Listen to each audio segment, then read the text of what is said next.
Hi everyone, welcome to Resolutely in Pursuit of God. Today we will be focusing on our inductive study. We're going to wrap up Ecclesiastes. You're going to need your inductive Bible. This is what mine looks like. Some index cards and something to write with. Let's dive in. All right, so we are finishing Ecclesiastes today.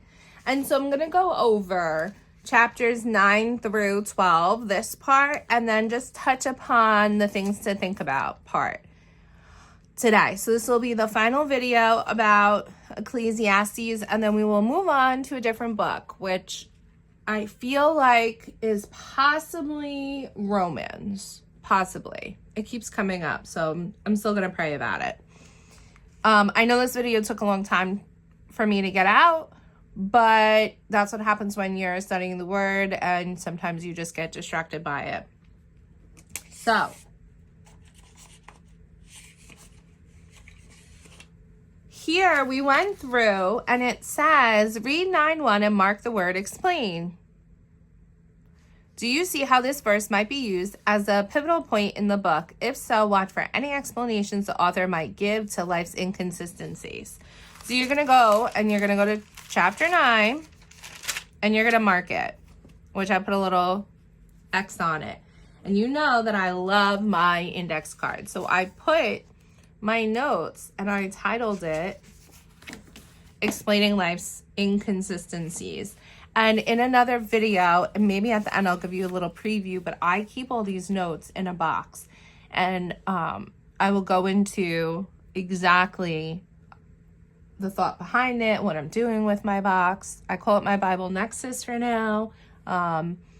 So that will be another video, I promise. So we see here that this here is a pivotal moment, and Solomon is clarifying how one should view the complexities of life, the role and sovereignty of God in human affairs. It transitions from an exploration of vanity and meaninglessness to assert a perspective that places life's occurrences within the context of divine sovereignty and mystery.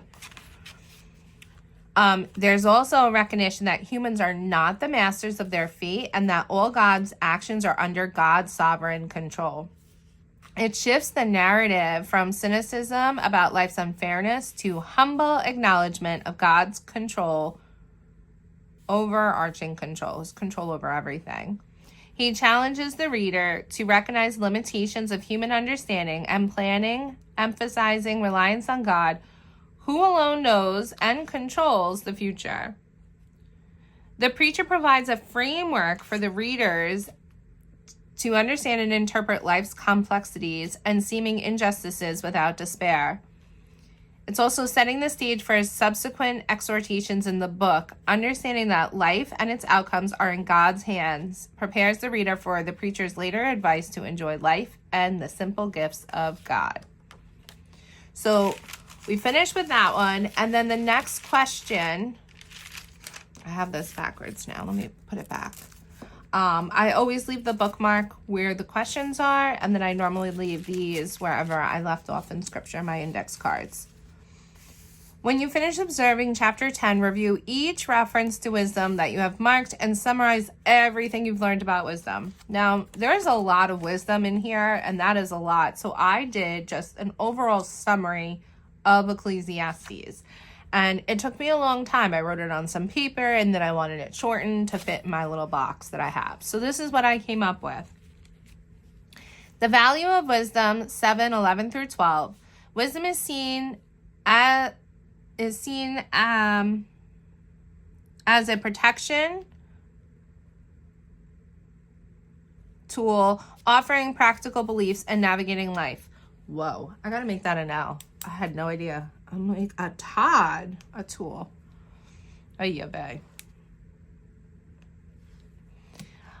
There's limitations of wisdom. And we could see that in 1:16 through 18, the pursuit of wisdom and knowledge, while inherently valuable, is also shown to bring sorrow and frustration because it increases awareness of life's injustices and paradoxes.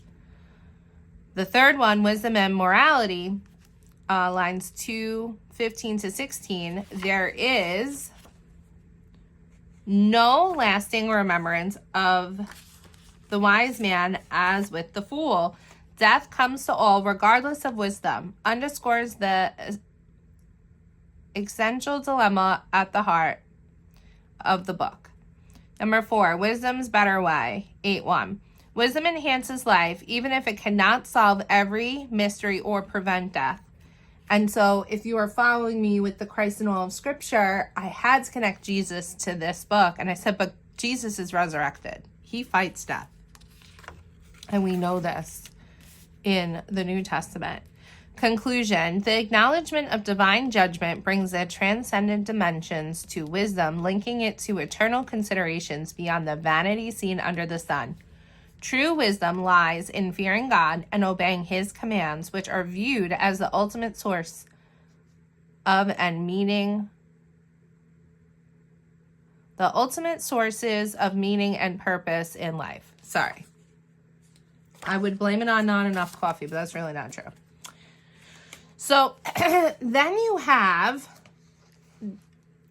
to read 12:1-7 and think of the human body and the effects of age on its members.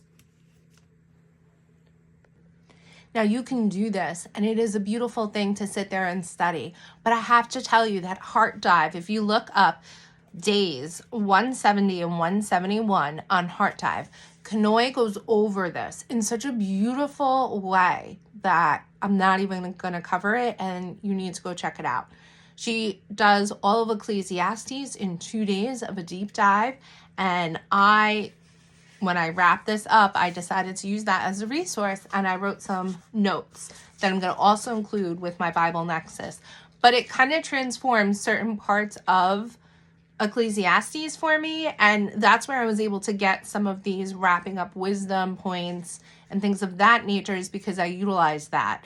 Now, typically with inductive study, you only use what you have available, but I was finished at this point, and I was like, let's add more fuel to the fire. Let's dig a little deeper. And that's why I chose to sit at their feet and see what they had to teach me on Ecclesiastes. And I'm not going to go over those notes because she does a very good job, and I highly recommend that you go over there. Now, for the think about section, which is the only part left, you have 4 questions that you need to think on and you need to journal on.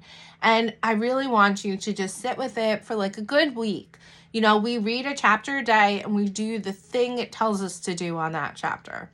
Unless it's like, read this one line and read that one line. For argument's sake, we do a chapter a day. Do a question a day and see what you can glean out of it. These questions are amazing, but they're also very thought-provoking. So don't sit there and be like, oh, well, you know, this is about your relationship with the word. The first one says, where have you been searching for the meaning of life? Reflect on what you've been pursuing in order to find fulfillment or happiness. Has it worked? And it's so interesting because there's 2 words that keep coming up, resolutely and pursuit.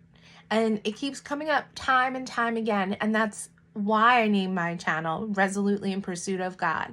And I think I'm going to do a verse mapping soon to really dig deep into why that scripture spoke to me and is the foundation for my name of this channel. Number 2, according to God, where can the meaning of life be found? Where can it be found? Number 3, the author of Ecclesiastes is Solomon, David's son, who was the richest and wisest of men. What can you learn from his experience that can help you?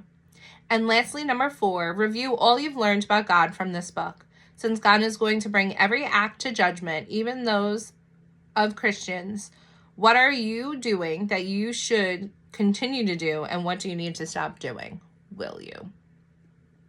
So that is my wrap up of Ecclesiastes. I highly suggest you go check out Heart Dive, day 170 and 171. Hopefully I'll remember to put it in the chat. And the next video that I'm going to come out with, and I'm going to put it under both my Ecclesiastes playlist, and I'm also going to put it under my note-taking playlist so that it's in 2 spots. But we're going to go over my Bible Nexus and how I'm going to take all of these notes that I have, because I have all these notes now, and they need to live somewhere. And I'm going to show you where it's going to be. So if this was helpful, hit the like button. I do want to tell you that if you are doing an inductive study, tell me what book of the Bible you're studying. I really want to hear from you. I love seeing your comments and reading them. And I'm still praying about which book of the Bible I should go to. And if you really enjoyed my inductive series, let me know, and I'll know to continue posting this on YouTube for all of you to just continue with me. And I will see you all very, very soon.